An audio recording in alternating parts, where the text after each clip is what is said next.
Hello everyone, from today we are going to start Physics NCERT highlights.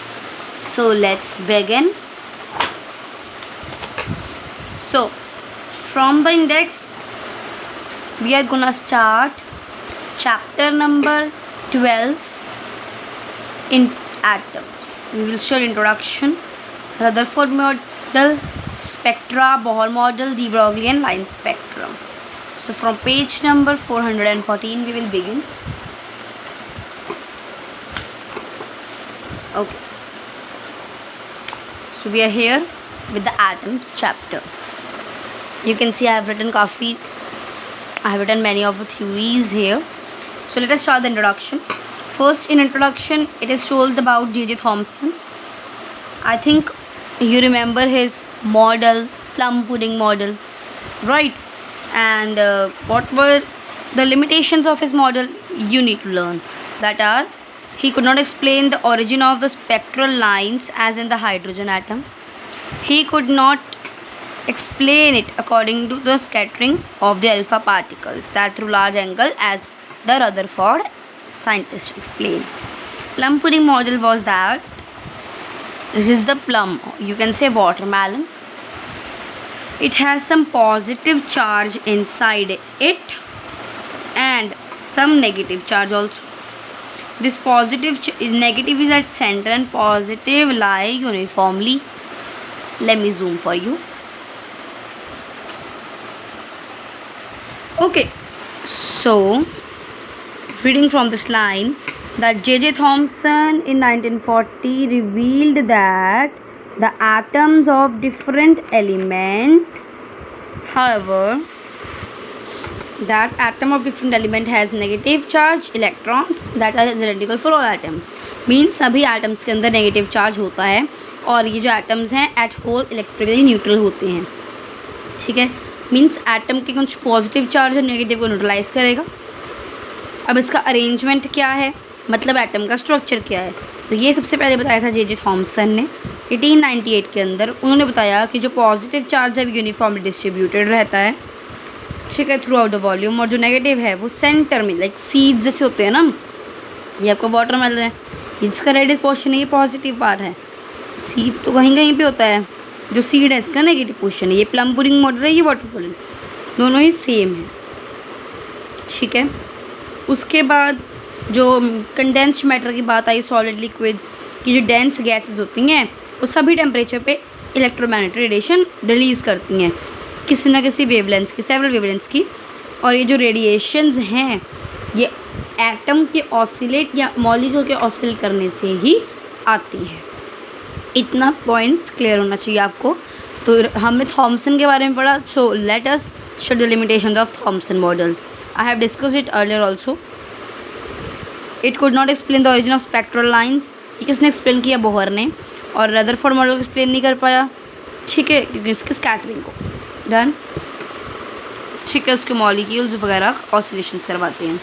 जो flame होती है उससे जो गैस और लाइट्स निकलती हैं, जो लाइट एमिट होती है वो एक्साइट करती है. जैसे नियॉन साइन में, मर्करी वेपर में डिस्क्रीट वेवलेंथ्स की ही लाइट चलती है. जो स्पेक्ट्रम है ब्राइट लाइन से अपेयर होता है.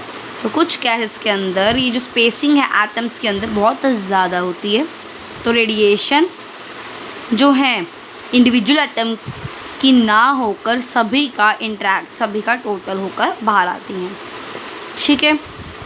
19th सेंचुरी में, ठीक है, रेडिएशंस के स्पेक्ट्रम की बात हुई. जो हाइड्रोजन है वो फिक्स रिलेटिव पोजीशन है, उसका पोजीशन है एक लाइन्स की, तो वो एक सेट ऑफ लाइन्स देता है, ठीक है. 1885 में बाल्मर जी आए जिन्होंने सिंपल न्यूमेरिकल फार्मूला बताया, किसका?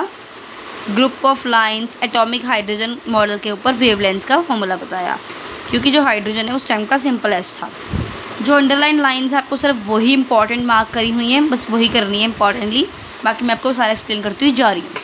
अर्नस्ट रदरफोर्ड, ठीक है, इन्होंने क्या किया था? क्लासिकल मॉडल दिया था स्कैटरिंग का. ये जो अर्नस्ट रदरफोर्ड के स्टूडेंट थे गीगर एंड मार्सजन, ठीक है, इन्होंने भी बैचलर डिग्री अपटेन नहीं की थी, बट ये इनके साथ मिलकर एक्सपेरिमेंट्स परफॉर्म करते थे, तो बाद में इनके मॉडल को उन्होंने एंड भी किया.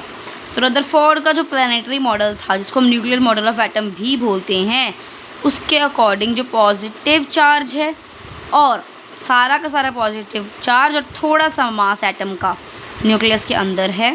न्यूक्लियस ही मतलब एक मेन सेंटर है। जैसे कि सन के अराउंड सारे प्लैनेट्स रिवॉल्व करते हैं, ऐसे ही न्यूक्लियस के अराउंड ऑर्बिट्स में इलेक्ट्रॉन गेड़ियाँ काटते हैं, they revolve around it. Clear. Then Rutherford model की अब लिमिटेशंस आती हैं। ये एक ही लिखी है कि वो डिस्क्रीट वेवलेंथ्स की जो लाइट है करता था एमिट, पर क्यों ये नहीं बता पाया, बट और भी हैं। तो इसके ड्रॉबैक्स आते हैं। एक तो यह एटम एमिट लाइट करता है डिस्क्रीट वेवलेंथ्स की क्यों, एक स्टेबिलिटी नहीं बता पाया, और तीसरा ये नहीं बता पाया कि जो इलेक्ट्रॉन तो रिवॉल्व करता है सभी रेडियसेस में, तो उसको कॉन्टीन्यूसली एनर्जी रिलीज़ करता होगा कि नहीं, ये एक्सप्लेन वो नहीं कर पाए तीनों चीज़ें। फिर क्वेश्चन आता है कि थॉमसन और रदरफोर्ड के मॉडल में डिफरेंस क्या है। थॉमसन ने मास डिस्ट्रीब्यूशन को कंटिन्यूस मान लिया था, रदरफोर्ड ने नॉन यूनिफॉर्म बताया था। ठीक है, अब हम अल्फ़ा पार्टिकल स्कैटरिंग मॉडल पढ़ेंगे, जो कि गीगर और मास्टरडन ने एक्सप्लेन किया परफॉर्म कर, बट सजेशन किसका था, रदरफोर्ड का। उन्होंने एक बीम ली 5.5 मेगा इलेक्ट्रॉन वोल्ट की, इसमें अल्फ़ा पार्टिकल्स थे। ठीक है, रेडियो एक्टिव सोर्स लिया, ये जो गोल फल की बनी हुई थी, ठीक है, बिस्मथ की बनी थी। अल्फ़ा पार्टिकल्स जो ये जो बिस्मथ है आपका स्कैटर करेगा, ठीक है, वो एक नैरो बीम से पास होकर जाएंगे। उन्हें ये जो थिकनेस है गोल की ट्रैवल करनी पड़ेगी 2.9 मीटर। ये जो स्कैटर्ड अल्फ़ा पार्टिकल इनके पास ये जो रोटेटेबल डायरेक्टर है साइड पे, स्क्रीन है ये जिंक सल्फाइड की, और माइक्रोस्कोप अटैच्ड है जहाँ पे आप स्कैटर्ड अल्फ़ा पार्टिकल को ऑब्जर्व कर सकते हो। ये जो आपको स्कैटर्ड अल्फ़ा पार्टिकल है लाइट की तरह, फ्लैश लाइट की तरह दिखेंगे, जिसको हम स्किंटिलेशन बोलते हैं, जगमगाहट जब वो कोलाइड करेगा ZnS के साथ। ठीक है, तो ये इनका मॉडल था, आपको डायग्राम करने की जरूरत नहीं है, ये डायग्राम देखना है। सोर्स था ये जो लेड की ब्रिक्स लगाई थी हमने, ठीक है, इससे लाइट पास होगी, अल्फ़ा पार्टिकल्स की बीम निकलेगी, गोल्ड फॉइल के ऊपर कुछ एंगल पे वो स्कैटर कर जाएगी, और जहाँ पे जिंक स्क्रीन के ऊपर आगे टकराएगी तो हम उसको डिटेक्ट कर पाएंगे। ठीक है, अब इसकी जो ग्राफ है नंबर ऑफ अल्फ़ा पार्टिकल और थीटा के बीच में, तो ये ग्राफ आता है लाइक दिस। ठीक है, ऑब्जर्वेशंस हैं कि जो अल्फ़ा पार्टिकल थे वो बिना डिफ्लेक्शन के ही आ गए, कुछ बहुत ज़्यादा डिफ्लेक्शन फेस करके आए, कुछ वापस ही आ गए रिट्रेस देर पाती को, कुछ ने बैकवर्ड स्कैटरिंग की, कुछ तो हो गए, कुछ तो वापस ही आ गए। ठीक है, ग्राफ इनका आ गया। तो ये 4 ऑब्जर्वेशन हमने देखी। ठीक है, इसमें यही लिखा है सारा में कि 0.14% थे जो 1 डिग्री से ज़्यादा स्कैटर कर गए, 8000 में से एक था जो 90 डिग्री से ज़्यादा स्कैटर कर गया। So we need not to do this. ठीक है, एक क्वेश्चन आ सकता है कि जो अल्फ़ा पार्टिकल ने जो बैकवर्ड आया है उसको वापस क्यों आया वो, बिकॉज उसने लार्ज रिपल्सिव फोर्स को फेस किया था। तो जो मैंने ग्राफ आपको दिखाया एन और थीटा के बीच में, ये ग्राफ है ऐसे। ठीक है, अब रदरफोर्ड को, क्योंकि ये सारा एग्रीमेंट मॉडल किसका था, न्यूक्लियर एटम का जो मॉडल था रदरफोर्ड का था, तो इसका क्रेडिट सारा मिला रदरफोर्ड को, और क्रेडिट कौन सा क्रेडिट मिला, न्यूक्लियस की डिस्कवरी का। क्लियर। तो रदरफोर्ड के न्यूक्लियर में मॉडल में क्या था, जो एंटायर पॉजिटिव चार्ज है और एटम का जो मास है वो न्यूक्लियस में कॉन्सेंट्रेटेड है, और जो इलेक्ट्रॉन है वो ऑर्बिट्स में मूव करते हैं अबाउट द न्यूक्लियस।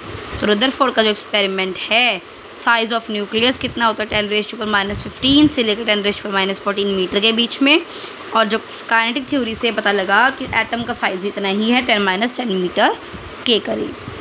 न्यूक्लियस से 10,000 या 1,00,000 टाइम्स बड़ा आप बोल सकते हो।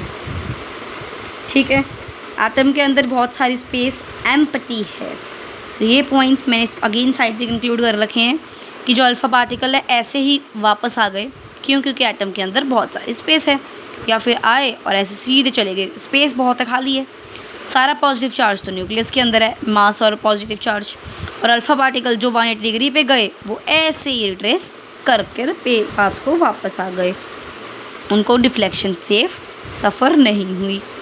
ठीक है, ये था जो न्यूक्लियस गोल्ड का है वो अल्फ़ा पार्टिकल से 50 टाइम बड़ा है।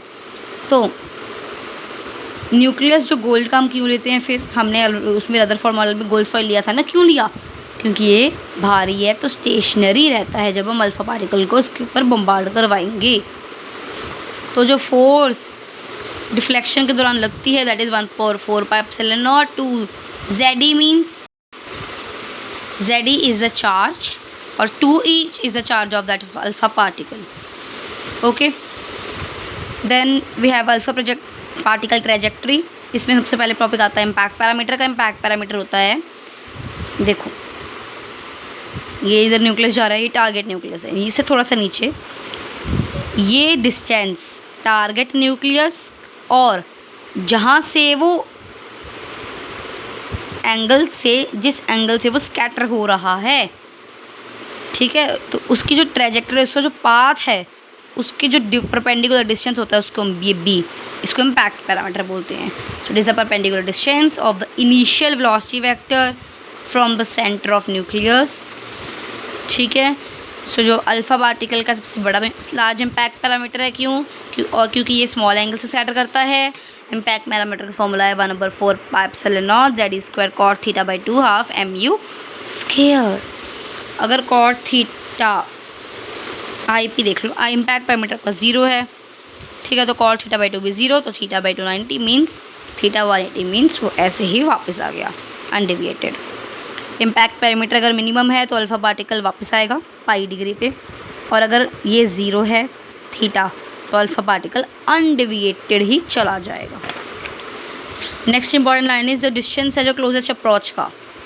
ठीक है, गोल्ड न्यूक्लियस और अल्फ़ा पार्टिकल के बीच में जो क्लोजेस्ट अप्रोच का डिस्टेंस है वो बहुत ज़्यादा है कंपैरेटिवली अगर मैं दोनों की रेडियस प्लस करूँ। ठीक है, इलेक्ट्रॉन ऑर्बिट्स आती हैं। इलेक्ट्रॉन ऑर्बिट्स में क्या आता है कि जो एटम है इलेक्ट्रिकली न्यूट्रल एक स्फीयर है जिसके अंदर छोटे छोटे पॉजिटिव चार्जेस हैं। ठीक है, जो इलेक्ट्रोस्टैटिक फोर्स है वो इक्वल है आपकी सेंट्रल फोर्स के, सेंट्रीपिटल फोर्स के, mv square equal to E square by 4 pi epsilon naught r। ठीक है, v स्क्वायर की वैल्यू निकालेंगे E square 4 pi epsilon naught r और m। ठीक है, उसके बाद इसी फॉर्मूले से ये जो हमने फॉर्मूला निकाला इसको r ऊपर ले जाओ, v स्क्वायर नीचे ले आओ, तो हमारे पास r का फॉर्मूला भी आ गया। Kinetic energy half mv square है, इतनी है, E square by 8 pi epsilon naught r। ठीक है, और जो हमारी पोटेंशियल एनर्जी होती है ये क्या होती है, दुगनी होती है, माइनस में होती है और काइनेटिक एनर्जी के इक्वल होती है।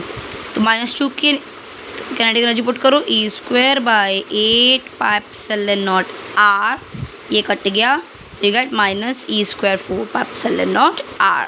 और टोटल एनर्जी निकालनी हो तो इन दोनों को एलसीएम लेकर प्लस कर दूँ, that will be equals to kinetic energy with the negative sign. तो जो टोटल एनर्जी है वो नेगेटिव होती है, मीन्स कि जो इलेक्ट्रॉन है आपका न्यूक्लियस से बाउंडेड है, और अगर आपकी ये पॉजिटिव आ जाती मीन्स इलेक्ट्रॉन न्यूक्लियस के ऑर्बिट में क्लोज नहीं है। ठीक है, अगर nth ऑर्बिट में मेरे को स्पीड निकालनी है तो it will be equals to c 137 by n। n is जहाँ जिस ऑर्बिट में निकालनी है। नंबर ऑफ स्पेक्ट्रल लाइन्स का फॉर्मूला होता है n-1 divide by 2 into n। ठीक है, ये फॉर्मूला तो आपने पढ़ा हुआ है, 1/λ equals to RH, z square 1/f square minus 1/ni square. EH का फॉर्मूला -13.6 n स्क्वायर, और टाइम का फॉर्मूला होता है, टाइम होता है जो ऑर्बिट है उसका cube. So this was for this video. We have completed 2 topics. Just revise them, read them. And if the video was helpful to you, hit the like button, share it and subscribe my channel. Science के Fun Day. Thank you and have a nice day.